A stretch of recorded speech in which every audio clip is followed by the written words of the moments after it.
Hello friends, എല്ലാവർക്കും പുതിയൊരു വീഡിയോയിലേക്ക് സ്വാഗതം. ഇന്ന് ഉച്ചക്കത്തെ ഫുഡ് ഉണ്ടാക്കുന്ന ഒരു പരിപാടിയിലാണ്. അപ്പോൾ എനിക്ക് തേങ്ങ കണ്ടാൽ ഇപ്പോൾ ഭയങ്കര വെപ്രാളാണ് കേട്ടോ. തേങ്ങ കിട്ടിയാൽ എന്താ ചെയ്യേണ്ടതെന്ന് ഒരു പിടിയില്ലാത്തൊരവസ്ഥയാണ് എൻ്റെത്. അപ്പോൾ ഇതിൻ്റെ ഇടയിൽ 2 തേങ്ങ വാങ്ങിയിട്ടുണ്ടായിരുന്നു. അപ്പോൾ അത് ഇന്നലത്തോടെ കഴിഞ്ഞു കേട്ടോ. അപ്പോഴാണെങ്കിൽ തേങ്ങ കിട്ടിയപ്പോൾ ഞാൻ പായസം ഉണ്ടാക്കലും അവിയലുണ്ടാക്കലും എല്ലാം ഉണ്ടാക്കിയിട്ട് തേങ്ങ കഴിഞ്ഞു പോയി. ഇപ്പോഴാണെങ്കിൽ 2 തേങ്ങ ആദ്യം കിട്ടിയിട്ടുണ്ട് കേട്ടോ. അപ്പോൾ അതിൻ്റെ വെപ്രാളത്തിലാണ് ഇപ്പോൾ അടുത്ത കുക്കിംഗ് ഒക്കെ തുടങ്ങിയിട്ടുള്ളത്. അപ്പോൾ അവിയൽ ഉണ്ടാക്കാൻ വേണ്ടിയിട്ട് ഞാൻ എന്തൊക്കെയോ കിട്ടിയതൊക്കെ മുറിച്ച് വെച്ചിട്ടുണ്ട്. തട്ടിക്കൂട്ടൽ അവിയലാണ് കേട്ടോ. ക്യാരറ്റും ഉരുളക്കിഴങ്ങും ബീൻസും ഒരു സവാളയാണ് എടുത്തിട്ടുള്ളത്. അപ്പോൾ അത് വേവിക്കാൻ വേണ്ടിയിട്ട് ഒരു ചട്ടി ചൂടാക്കിയിട്ട് അതിലേക്ക് എണ്ണ ഒഴിച്ചു കൊടുത്തു ആദ്യം. എന്നിട്ട് ഈ കഷ്ണങ്ങളൊക്കെ അതിലേക്ക് ഇട്ട് കൊടുക്കുന്നുണ്ട്. ഇനി നമുക്ക് ആവശ്യത്തിന് വെള്ളവും ഉപ്പും മഞ്ഞൾപ്പൊടി ഇട്ടിട്ട് നന്നായിട്ടൊന്ന് വേവിച്ചെടുക്കാം കേട്ടോ. ഇതൊന്ന് അടച്ചു വെക്കാൻ വേണ്ടിയിട്ട് അടപ്പ് ഒരുപാട് തപ്പിട്ടോ ഒന്നും കിട്ടിയില്ല. പിന്നെ ഒരു പാത്രം എടുത്തിട്ടാണ് അടച്ചു വെച്ച് വേവിച്ച് കൊടുക്കുന്നത്. 90 അടുപ്പുണ്ടായിരുന്നു, എവിടെ പോയിന്ന് എനിക്ക് ഒരു പിടിയില്ല കേട്ടോ. അങ്ങനെ എല്ലാ സാധനങ്ങളും ഇട്ടിട്ട് ഒന്ന് ഇളക്കിയിട്ട് ഒന്ന് അടച്ചു വെച്ചിട്ട് വേവിച്ച് കൊടുക്കുന്നുണ്ട്. പിന്നെ നമുക്ക് കേവേജ് ഉപ്പേരിയും കൂടി ഉണ്ടാക്കണം. കേവേജൊക്കെ ഞാൻ നേരത്തെ മുറിച്ച് അതിനകത്തോട്ട് ഒരുപാട് സാധനങ്ങൾ ഇട്ടിട്ട് ഒന്ന് മിക്സ് ചെയ്ത് വെച്ചിട്ടുണ്ട്. അപ്പം നിങ്ങൾ വിചാരിക്കും കേബേജിലൊക്കെ എന്ത് സാധനങ്ങളാണ് ഇവളിട്ടതെന്ന്. അതുകൊണ്ട് ഞാൻ പറഞ്ഞുതരാം കേട്ടോ. സവാള ഇട്ടിട്ടുണ്ട്, പിന്നെ പച്ചമുളക്, കറിവേപ്പില, ഇഞ്ചി, പിന്നെ ഉപ്പും മഞ്ഞൾപ്പൊടിയും ഇട്ടു. പിന്നെ ഇപ്പം തേങ്ങ ചിരവിയിട്ട് തേങ്ങ ഇട്ടു കേട്ടോ. തേങ്ങ ഉണ്ടാകുമ്പോൾ എല്ലാത്തിലും തേങ്ങ ഇടലാണ് എൻ്റെ മെയിൻ ജോലി.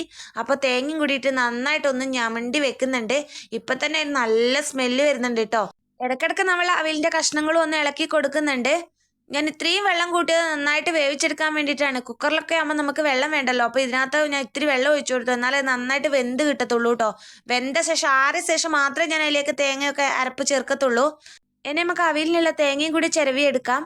അപ്പോൾ നമ്മൾ ഈ തേങ്ങ ചിരവുന്നത് എപ്പോഴും തേങ്ങ ചിരകുമ്പോൾ മാത്രമേ ഇവിടെ ഫിറ്റ് ചെയ്യാറുള്ളൂ കേട്ടോ. അല്ലെങ്കിൽ ഇവിടെ ഫിറ്റ് ചെയ്യാനേ സ്ഥലമില്ല. അതുകൊണ്ട് ഞാനത് തേങ്ങ ചിരവുന്ന മാത്രം അവിടെ എവിടെയും ഫിറ്റ് ചെയ്തിട്ട് തേങ്ങ ചിരവിട്ടെടുത്തിട്ട് അയച്ചിട്ട് അവിടെ മാറ്റി വെക്കും കേട്ടോ.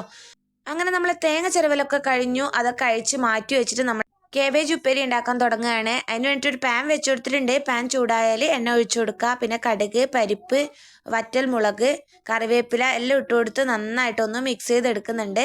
അതിലേക്ക് നമ്മൾ മിക്സ് ചെയ്ത് വെച്ച ക്യാബേജ് ഇട്ട് കൊടുക്കുന്നുണ്ട്. എന്നിട്ട് ചെറു തീയിൽ വെച്ചിട്ട് നന്നായിട്ടൊന്ന് മിക്സ് ചെയ്ത് കൊടുത്തോണ്ടിരുന്നാൽ മതി. അതവിടെ നന്നായിട്ട് വെന്ത് അടിപൊളിയായിട്ട് കിട്ടും കേട്ടോ. നല്ലൊരു കേബേജ് ഉപ്പേരി റെസിപ്പിയാണിത്. ആരെങ്കിലും ട്രൈ ചെയ്തില്ലെങ്കിൽ ഒന്ന് ട്രൈ ചെയ്തിട്ട് ഫീഡ്ബാക്ക് കമൻറ്റ് ബോക്സിൽ അറിയിക്കണേ. ഒഴിച്ചെറിക്കാണെങ്കിൽ ഞാൻ രാവിലെ സാമ്പാർ ഉണ്ടാക്കിയായിരുന്നു. ഇഡലിയും സാമ്പാറും ആയിരുന്നു രാവിലെ. അതുകൊണ്ട് സാമ്പാർ ഞാൻ ഒത്തിരി കൂടുതൽ വെച്ചിട്ടുണ്ടായിരുന്നു. ഉച്ചക്കേക്കും കൂടി എടുക്കാമെന്ന് വിചാരിച്ചിട്ട്. അതുകൊണ്ട് നമ്മളെ ഒഴിച്ച് കറി രാവിലെ റെഡിയായി. പിന്നെ അവിയിൽ പച്ചമുളക് ഇടാൻ മറന്നു കേട്ടോ. അതുകൊണ്ട് ഞാൻ പെട്ടെന്ന് 2 പച്ചമുളക് എടുത്ത് അതിനകത്തോട്ട് മുറിച്ചിട്ടു. അപ്പോഴത്തേക്കും പൂജ സ്കൂളിൽ നിന്ന് വന്നു കേട്ടോ. പിന്നെ വിശക്കുന്നു പറഞ്ഞു. കാരണം കറിയൊന്നും ആവാത്തതുകൊണ്ട് ഞാൻ ദോശ 2 ചുട്ടു കൊടുത്തു. അങ്ങനെ അവൾക്ക് ദോശയൊക്കെ ചുട്ടു കൊടുത്തിട്ട് പെട്ടെന്ന് അവിയലിനുള്ള അരപ്പ് തയ്യാറാക്കാനുള്ള തയ്യാറെടുപ്പിലാണ്. അപ്പോൾ തേങ്ങ മിക്സിയിലേക്ക് ഇട്ട് കൊടുത്തു. വെളുത്തുള്ളിയും ഇഞ്ചിയും ഇട്ട് കൊടുത്തു കേട്ടോ. ജീരകം ഇട്ട് കൊടുത്തു. എന്നിട്ട് നമ്മളതൊന്ന് മൊതിച്ചെടുക്കാൻ വേണ്ടി പോവാണ്. അതിനുവേണ്ടി മിക്സിയിൽ വെച്ചിട്ടുണ്ട് കേട്ടോ. അത് പെട്ടെന്നൊന്ന് മൊതിച്ചെടുക്കാം നമുക്ക്. അപ്പോഴത്തേക്കും നമ്മുടെ അവിയലിൻ്റെ കഷ്ണങ്ങളൊക്കെ നല്ലതുപോലെ വെന്ത് വെള്ളമൊക്കെ ആറി വന്നിട്ടുണ്ട്. ഇനി നമ്മൾക്കിത് മൊതിച്ച അരപ്പ് ഇതിനകത്തോട്ട് ചേർത്ത് കൊടുക്കാം. ഒരുപാട് അരച്ചെടുക്കുകയൊന്നും വേണ്ട, ഒന്ന് ചെറുതായിട്ട് മൊതിച്ചെടുത്താൽ മതി. എന്നിട്ട് അരപ്പൊക്കെ അവിയലിൻ്റെ കഷ്ണത്തിലേക്ക് ചേർത്ത് കൊടുത്തിട്ടുണ്ട്. നല്ലതുപോലെ ഒന്ന് മിക്സ് ചെയ്ത് കൊടുക്കുന്നുണ്ട്. ഇനി ഒന്ന് നന്നായിട്ട് തിളച്ച ശേഷം നമുക്ക് അതിലേക്ക് തീ ഓഫ് ചെയ്തിട്ട് നമുക്ക് തൈര് ചേർത്ത് കൊടുക്കാം. എന്നിട്ട് നന്നായിട്ടൊന്ന് മിക്സ് ചെയ്ത് കൊടുക്കാം. ഇപ്പം നമ്മുടെ അവിയൽ പകുതി റെഡി ആയിട്ടോ. ഇനി നമുക്ക് ലാസ്റ്റ് നമുക്ക് അതിലേക്ക് കുറച്ച് കറിവേപ്പിലയും കുറച്ച് എണ്ണയും കൂടി ഒഴിച്ചു കൊടുക്കാം. വെളിച്ചെണ്ണ ഒഴിച്ചാൽ കൂടുതൽ ടേസ്റ്റ് ആയിരിക്കും. ഞാൻ സൺഫ്ലവർ ഓയിലാണ് ഒഴിച്ചു കൊടുത്തത്. എന്നിട്ട് നന്നായിട്ടൊന്ന് മിക്സ് ചെയ്ത് കൊടുക്കാം. കുറച്ചാണെങ്കിലും നമുക്ക് മതിയല്ലോ അല്ലേ അവിയൽ. അടിപൊളിയായിട്ടുണ്ട് കേട്ടോ അവിയൽ. അതിന് ശേഷം നമ്മൾ കേബേജ് ഒന്ന് മിക്സ് ചെയ്ത് കൊടുക്കുന്നുണ്ട്. കേബേജും ഏകദേശം ആയിട്ടോ. അപ്പോൾ ഇതൊക്കെ കൂട്ടിയിട്ട് നമ്മളിതിന് ചോറുണ്ണാൻ പോവാണ്.